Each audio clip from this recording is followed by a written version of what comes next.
The NBA stretch drive to the playoffs is kicked into high gear. Follow all your hoops action 24/7 as we cover all your breaking news from the hard court.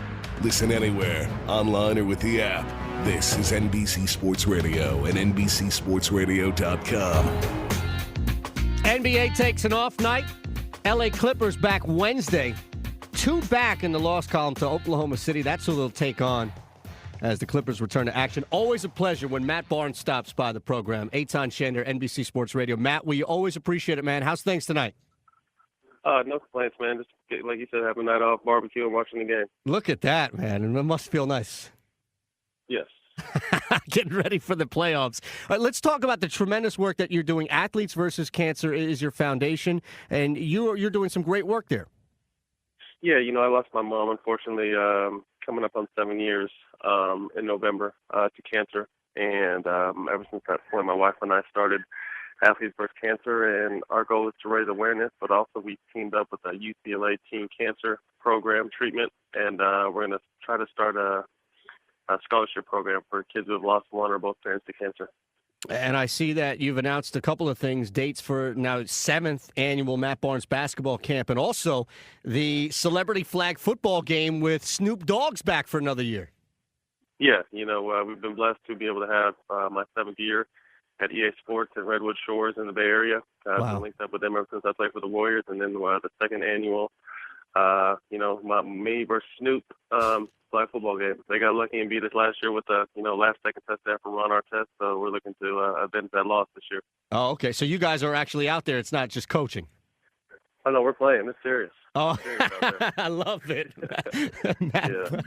Matt Barnes, our guest. All right, speaking of serious, you guys return Wednesday night, and I guess you clinched the playoff spot already, but 2 back in the loss column. This is definitely attainable, that 2nd seed, so I'm sure you're not taking anything off as far as heading into the playoffs with the Thunder game Wednesday.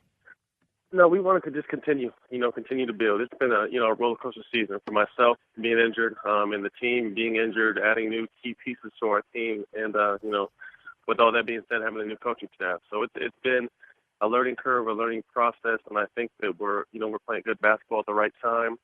We have a chance, even though it's a long shot, to get that 2nd spot. So, with 4 games left, we've got to continue to play. What's been the biggest growing adjustment? Because the offense seems like it clicks on a nightly basis. And I know from the outside, it looked like from the start, it took you guys a little bit to kind of get used to Doc's defensive system. So what over the last, 2 months, would you say was the biggest adjustment you guys continue to make? I just think we continue to play, our defense keys our offense. We're a very talented team on the offensive end in transition and, with the weapons we have in the half court. But, we never really bought into defense last year and the beginning of this year. And, with Doc's experience and keep continuing to preach to us that, the only way to win a championship is to play defense. And I think, I can safely say everyone's bought into that now, and we're continuing to improve in that area. And I think, that's been the reason for our better offense, holding teams to lower field goal percentage points and, better rebounding. It's got to be so tough this year in that Western Conference. And listen, I know you're going up against pros every night, every year in your career, but just looking at the Western Conference this year, even Memphis, who's technically out of the playoffs right now, 13 games above 500. Do you guys feel how tough of a battle it's been in the West this late in the season?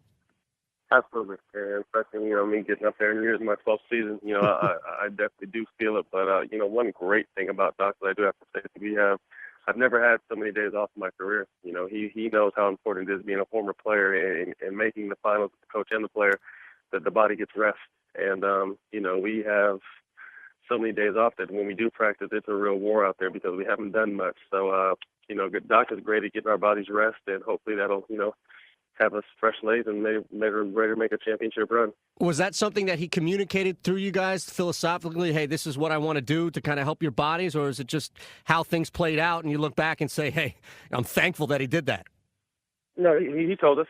Like I said, his experience, from being a former player, I think helped him tremendously. And, making it as a player and winning as a coach, he just knows, the rigors of the season. Like you mentioned, the Western Conference, we're in the 3rd spot right now, but we have the 3rd best record in the whole league, which says a lot. So he just knows it's going to be a grind every night, like you said. And the most important thing at this point is resting and being prepared for the game. And you mentioned as far as new additions coming into the team, Glenn Davis, and I know that there was some issue of what happened with he and Coach Rivers. How difficult is it, or is it at all, when you have somebody coming into the team in the middle of the season and you guys already have a system that you know, and it's like, okay, clearly Glenn Davis is somebody who can help us down the stretch in the postseason, but we need to make sure that anybody who comes in can kind of fit with what we're doing. Yeah, I mean, everybody has to buy in. And, I think the situation with, Baby and Coach was, blown out of proportion because we're in L.A. If this would have happened in another city, no one may have heard about it. But the fact is, we're the Clippers and we're playing right now. People are going to hear about it. But it was just a, miscommunication and a disagreement. And, at that point in the game, Doc didn't want to deal with it, so we sent him to the locker room. After the game, we all talked. He talked. He apologized. And, we moved on from it. But we realized how important Baby and Danny Granger will be to helping us make this run, and we're trying to get them both acclimated as fast as possible. How much fun is it for you now to play the Lakers? Come on. you guys beat them up. Yeah, it's just, it's difficult for me, I tell people, because growing up a Laker fan and getting a chance to be a Laker was a dream come true. And, the Mike Brown situation kind of ruined that. And now to be back with the Clippers, were the team I started with, and at that point I was with them. We were the worst team in the league. To come back now and be one of the best, and go out there and dismantle the Lakers like that, it's kind of bittersweet for me. But like I said, it's not really about beating them. It's about trying to beat everybody. You guys are, when we talk about top teams in the NBA, you come up, and granted, we talk about the Spurs and OKC and Miami there.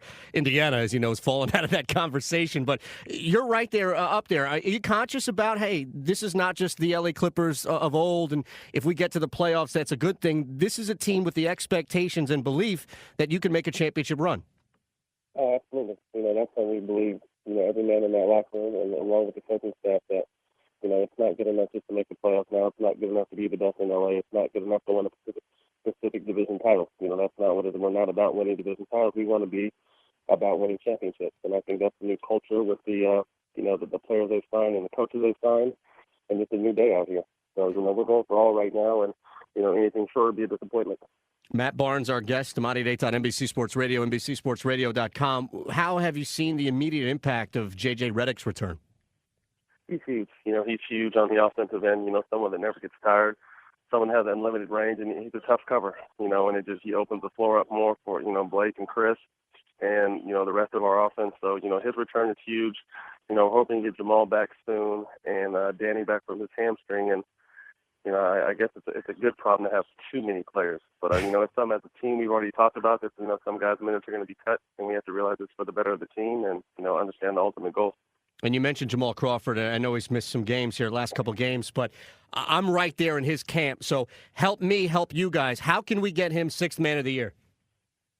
Oh, man. It's been a tough situation for him because, with JJ being hurt, Jamal had to start a lot. And then once, JJ was close to coming back, Jamal got hurt. So I don't think he's had, the time off the bench, which, he would prefer. He loves coming off the bench. But, his numbers really speak for themselves. And I think he's averaging almost 19 points.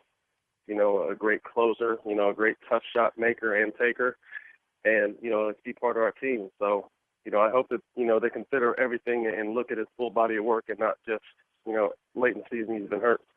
I hate to take you away from the fun times with the barbecue and the game tonight, Matt, but are you thinking at all about Kevin Durant and the streak? Not necessarily about the streak. I'm thinking more about, that second seed. He's a tremendous scorer, the best scorer in the game today. And he's going to get his points no matter what you do, no matter who guards him. It doesn't matter. I watched the Houston game the other night, and he got, his 25th point, with under a minute, ended up in almost 28. So he's just one of those, gifted 6'10" guys that can shoot the ball and handle the ball like a guard. So, I think our goal more than stopping that streak is pretty much beating them, and that'll be a 3-1, our advantage during the season, and hopefully try to get that second spot. As a guy who prides himself on D and being just such a tenacious defender, do you kind of have to tell other people, and hey, you can't get discouraged if this guy, as you said, lights it up for 40 because it's just what he does. We can still win the game other ways. Absolutely. We have to make them earn everything. This is the same way I used to, approach when I was guarding Kobe. No matter how good a defender you think you are, or your team thinks they are, they're going to score. So it has to be a complete team effort. But still, with them having a big game, we got to try to, limit everyone else from having a big game, like Westbrook, Ibaka, and the rest of those guys. And, if Kevin scores 40 but they lose, it's a win for us. You guys score so many points a night. You guys fly up and down the court. Forgive me for being naive asking this, but you're clearly having so much fun out there still, right? Oh, absolutely. No matter what anyone says, getting up and down the court and dunking and hitting threes is, the best part about the game. It's not what's going to win you championships, but it's the most exciting part. So we definitely do appreciate that part. But I think that's what Doc has brought to our team, to realize that that's not, we're not going for sports in our top 10 plays. We're going for an NBA championship, and that's going to require us to play defense, and that's what we bought into. Athletes versus Cancer. How can we find more about it online? athletesversuscancer.org. You can find it there, and then you can follow my Twitter, Matt_Barnes9, and my Instagram, Matt_Barnes22 for updates of events. Awesome. Thanks again. We're rooting for you, man. Thanks again, Matt. Thanks for having me. I appreciate it. All right, Matt Barnes of the LA Clippers. It is Amani and Eitan, NBC Sports Radio, NBCSportsRadio.com. More coming up next on NBC Sports Radio.